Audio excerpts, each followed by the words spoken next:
Ben also asked Energy Co what happens with protecting his farm's biosecurity, as so many workers and so much equipment will be brought back and forward through his property every day. Energy Co said that it's your property, Ben. You will need to maintain your farm's biosecurity and therefore provide your own washdown facility. Yesterday, I had the pleasure of speaking to Hunter Valley farmer Ben Still. It's a shame the circumstances weren't as cheery, mate. Let me guess. More compulsory acquisition. Spot on. 3, 2, 1. So the best thing to come out of our little podcast is the people we get to speak to and meet. We then get to share their stories with our viewers so that everyone sees exactly what's going on.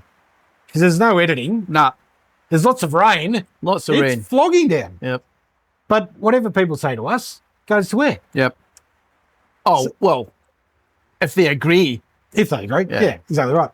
So yesterday I had the chance to speak to Ben Still, a farmer from Mount View in the Hunter Valley region of New South Wales. Ben reached out to us and asked if we could share his story as he feels that time is running out to save his property. Ben's had a video go viral on Facebook where he talks about compulsory land acquisition, and his dog also tries to steal the show in the video. More worrisome is the bullying he's receiving from Energy Co and the New South Wales government as they push through with their transmission lines at any cost. Let's have a look at the video and then we'll come back and have a chat about what we talked about in our conversation. Sure. Righto. A Mount View farmer says he has 7 days to save his property from compulsory acquisition. He and other landowners are scrambling after the Hunter Transmission project was approved on Wednesday. Running cattle and raising goats. Life is sweet in the Hunter Valley for farmer Ben Still, but next Friday he fears that could all change. They are saying no more negotiation, we're just going to put through a compulsory acquisition on your property. The state government greenlit its Hunter Transmission project this week. Ben's property now set to have a track built through it so transmission lines can be installed. They have to bring the towers and things like that up, and obviously concrete and steel and the workers. He's now gearing up to change his farming practices entirely, but says Energy Co isn't making it easy to protect his animals. Under the terms, the landowner is no longer allowed to erect fences or add gates. The Mount View man says this track is now set to more than triple in width for heavy vehicles, to the detriment of flora and fauna. He's also concerned his dam with drinking water for his livestock could be contaminated with construction runoff. His plea to state government decision makers: You don't have to come out. Have a look at the contract of what we've been given. It's so one-sided and so lopsided in its outcomes. Energy Co says it remains committed to genuine and good faith negotiations, and consultation will continue throughout detailed design, construction and operation. The Energy Minister was also contacted. Risa Utama, NBN News. So for Ben, there's been a 2.5-year fight to stop the acquisition of his property. And when you look at all the details, it's not hard to see why he wanted to see it, because unfortunately sometimes with the mainstream media, you want to get all your points across, but there's not long enough to do it. Yeah. Once I started scratching the surface a bit and asking some questions, some of the stuff that came out of our conversation is mind-boggling. I can't believe what he's... Some of their tactics are just like... dirty, mate. They're next level, aren't they, really? It's bizarre. Anyway, let's go through some of those. So here's some of the points that came out of the chat I had with Ben. The compulsory acquisition easement that will be on his property is 1.2 kilometres long by 200 metres wide. 200 metres. So 60 acres gone, just like that. Then there's a series of tracks that will need to be pushed through for access to the 2 towers that are being erected on his property. So wait now, 60 acres of his land. His land, gone. Vanished. You can't touch, you can't go near, you can't... No, gone. And it's going to be acquired by the government, but we'll get to that in a minute. Yep. Yeah. So the track you saw in the video will be at least 30 metres wide at its narrowest point and up to 60 metres wide in some parts, like the part that Ben was standing on. 60 metres wide, mate. What was that track? 5 metres wide, 6 metres wide? If that. And it's going to be 60 metres wide. They're going to clear all that bush because they've got to be able to get the towers, the steel. So this is on top of the 60 acres of land. So this is... Yes. Yep. And then for all maintenance going forward, they're going to continue to use those tracks down the track. So, yeah, this is so that trucks, workers, equipment, materials can get to where the transmission towers are going and then maintain them. Ben has been told that these tracks will not be maintained by the developer, that maintenance will fall to the council. But as they're on private land, it is most likely that Ben will have to maintain them himself at his own expense. That's mental. Exactly. There's no way he's going to maintain these tracks. He doesn't even want them there. He was talking about they're going to have to tow semi-trailers up these tracks with tractors, and he's going to have to maintain them. I know. They must be off their head, mate. For Iberdrola, the Spanish transmission specialist, it's bizarre, mate. Yeah, it is mental. Ben's got a very large dam, as you saw on his property, and dog liked swimming in it, with the far end featuring a dam wall, his big dam wall at the end. His dam is monitored by Dam Safety New South Wales, a regulator that monitors dams where failure could endanger human life. And Ben's worry is that if the dam wall was to burst, enough water would fall down that it could kill people below. So that's concern. So Ben went to EnergyCo and said, well, you're going to be dynamiting, you're going to be drilling. What if the dam wall cracks? Yeah, there's deep drilling that needs to go in for the towers. And it could compromise his wall. The response from EnergyCo, it's your dam, Ben. It's your responsibility. Even if they do the damage. That is pathetic. It's like, well, have you got liability insurance? Yep. Well, liability insurance, I reckon, on a farm gets used once. Yeah. But it's not about that. It's about the people below Yeah, I know. that are going to die. I know. They obviously don't even give a shit about their own people. No. That's staggering, mate. And we'll get to another point that says exactly the same thing in a minute. So Ben mentioned that he had valuers in to value his property before the acquisition. His farm is around 650 hectares, so it's quite a big farm, property. Yeah. So he'll lose ownership of around 4% of his land, 60 odd acres.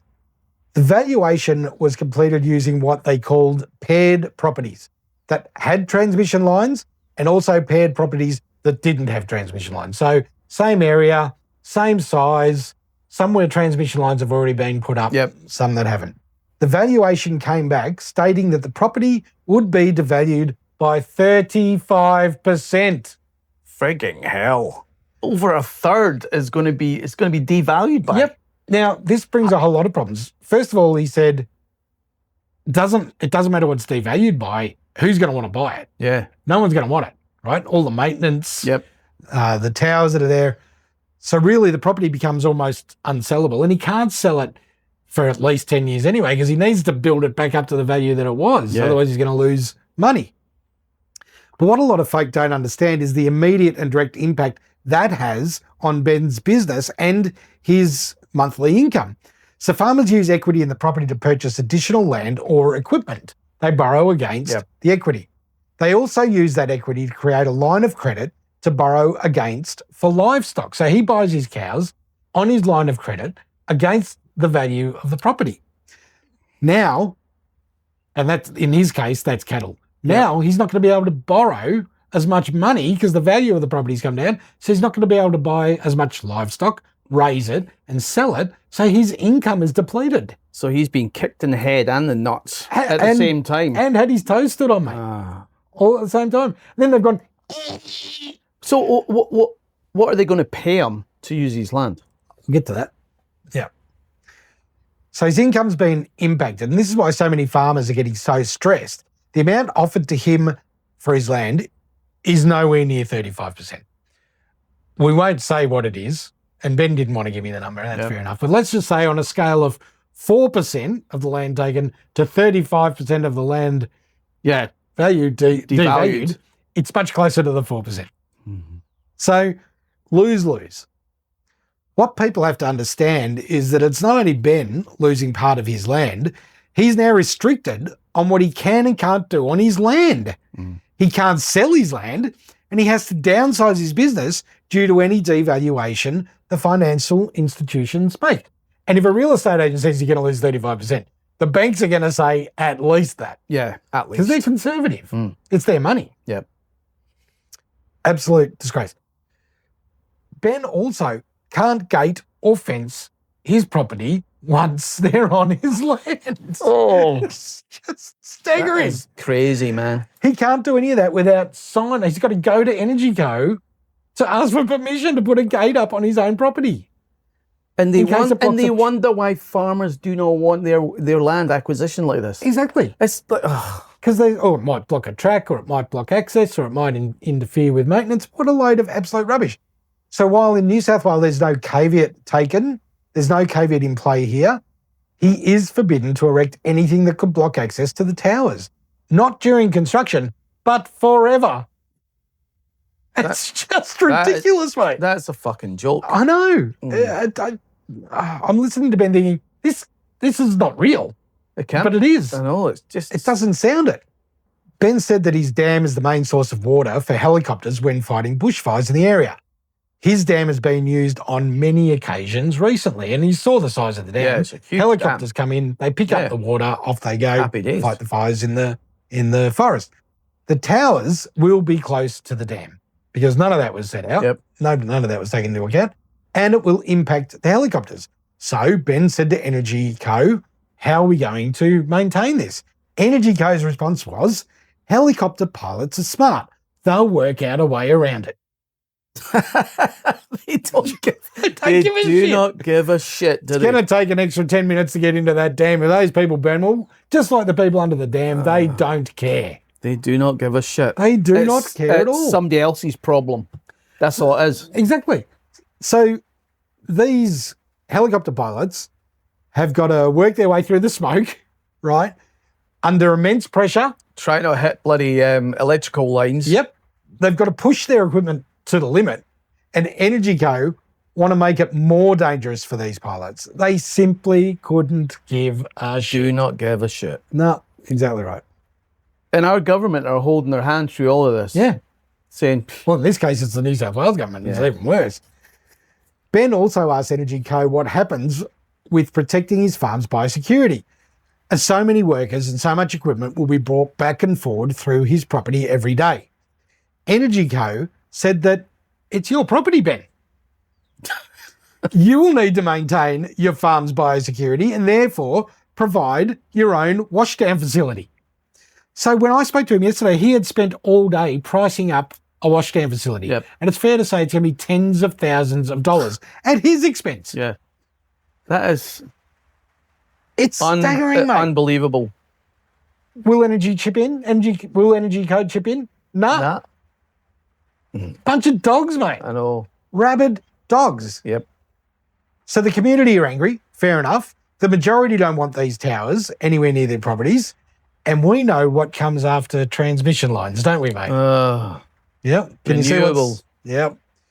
Renewables are starting to pop up in that region. Wind farms at Bowman's Creek and Bowman's Creek 2. And there's solar at Muswell Brook.